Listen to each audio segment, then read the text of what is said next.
Hello everyone, কেমন আছো? আশা করি ভালো আছো। আর আমিও কিন্তু খুব ভালো আছি। আজকে কিন্তু আমার জন্মদিন, আর আজকের পুরো ব্লগটা কিন্তু তোমরা দেখবে, ভীষণ ভালো লাগবে আশা করি। চলো, আমার তো পড়ানো কমপ্লিট, এবার বাজারে যাই।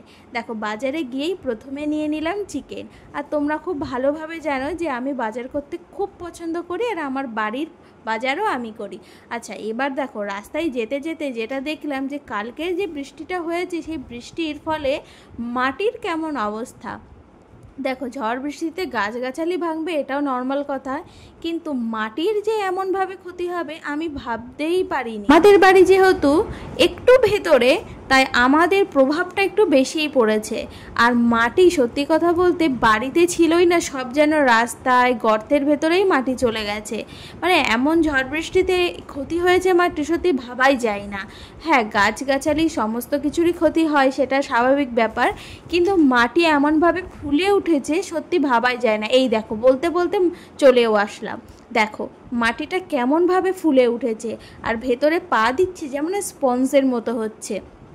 আর আমাদের বাড়ির সামনে তো ভীষণ খারাপ অবস্থা। দেখো, সেদিনকের বৃষ্টিতে যেন আজও সেই মাটিটা এখনও ঠিক হয়নি আর শোকায়নি। চলো নিচের দিকে যাই, গিয়ে তোমাদেরকে দেখাই। দেখো, আমরা এই রাস্তাটা দিয়ে চলাফেরা করি, আর এই রাস্তাটার দেখো হাল, দেখো কি অবস্থা। মানে পুরো রাস্তার মাটি কেটে ওই নিচের দিকে চলে গেছে, পুরো গর্ত হয়ে গেছে, আর ভীষণভাবে কাদা হয়েছে। আর এটা যেহেতু এঁটেল মাটি, আর এঁটেল মাটিতে তোমরা জানো যে কেমনভাবে, মানে পায়ের তলায়, তারপরে তোমার জুতোর তলায় যেমন কেমনভাবে কাদা আটকে যায়। চলো, আর বক বক করবো না, এবার ওপরের দিকে যাই, কারণ ওপরের দিকে গিয়ে ঘরে যাব, একটু খাওয়া দাওয়া করতে হবে। ওমা, এসে দেখি মা এদিকে পায়েসও চাপিয়ে দিয়েছে। সত্যি কথা, এত তাড়াতাড়ি মা রান্না বান্না করছে, আমার তো খুব ভালো লাগছে। আর আমার জন্মদিনে আমার দিদি আর মা আমাকে যে এত সুন্দর রান্না বান্না করে খাওয়াবে, আমি তো ভাবতেই পারছি না। আচ্ছা, রান্না বান্নার টেস্টটা কেমন হয়েছে সেটা না আমি পরেই বলি, আগে কি কি রান্না হয়েছে সেটা তোমাদের সাথে শেয়ার করি। দেখো, চিকেন কষা হচ্ছে, আর ওইদিকে বিন গাজর দিয়ে মানে ফ্রাইড রাইসটা হচ্ছে। আর আমরা কিন্তু খুব সিম্পলভাবে খাওয়া দাওয়াই পছন্দ করি। তোমরা হয়তো অনেকে বলবে যে আমরা সবসময় মাছ মাংস খাই, কিন্তু না, অ্যাকচুয়ালি আমি অনেক ভিডিও একসাথে করে রাখি, তাই তোমরাই হয়তো এরকম ভাবো। দেখো, এইদিকে কিন্তু সব কাটাকাটি কমপ্লিট, শুধু বিন গাজরটা কাটলেই হয়ে যাবে। আচ্ছা, এবার কিন্তু আমি পুরো স্নান টান করে ফ্রেশ হয়ে তারপরে কিন্তু খেতে বসবো। চলো আগে স্নান টান করে আসি। দেখো, এবার আমি পুরো বসে গেছি। আর এই যে নাইটিটা তোমরা দেখতে পাচ্ছ, এটা কিন্তু আমার মা দিয়েছিল পয়লা বৈশাখে, মনে আছে? তোমাদের সাথে শেয়ার করেছিলাম। সেই নাইটিটা পরেই আমি কিন্তু খেতে বসেছি। চলো এবার দেখাই কি কি আছে। দেখো, সাদা ভাত, ফ্রাইড রাইস আর চিকেন কষা। আমি কিন্তু সাদা ভাতটা খাবো না, সাদা ভাতটা দিদিই খাবে, আমি ফ্রাইড রাইস আর চিকেন কষা খাবো। আর করেছিল পায়েস, চাটনি, পাঁপড়।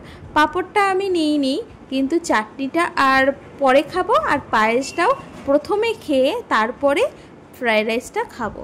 আচ্ছা চলো, বক বক না করে এবার খেয়ে দেখি কেমন হয়েছে। দাঁড়াও, মাংসটা একটু ছিঁড়ে নিই।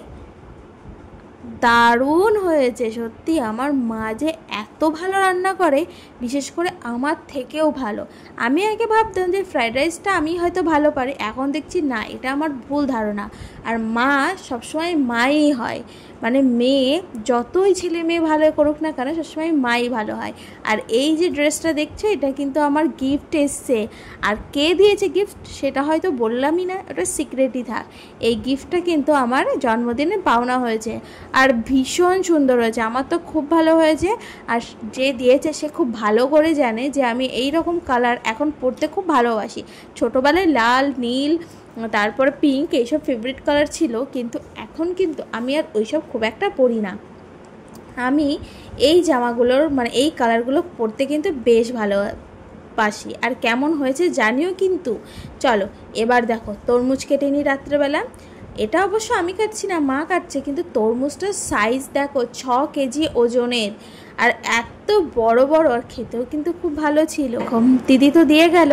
চলো এবার খেয়ে দেখার পালা। আমি কিন্তু তরমুজ খুব একটা কিনতে পারি না, আর তরমুজ সত্যি কথা বলতে ভালো কেনাটা মানে তার খুব লাক। চলো এবার খেয়ে দেখি কেমন হয়েছে। সত্যি কথা বলতে হেভি সুন্দর কিন্তু তরমুজটা।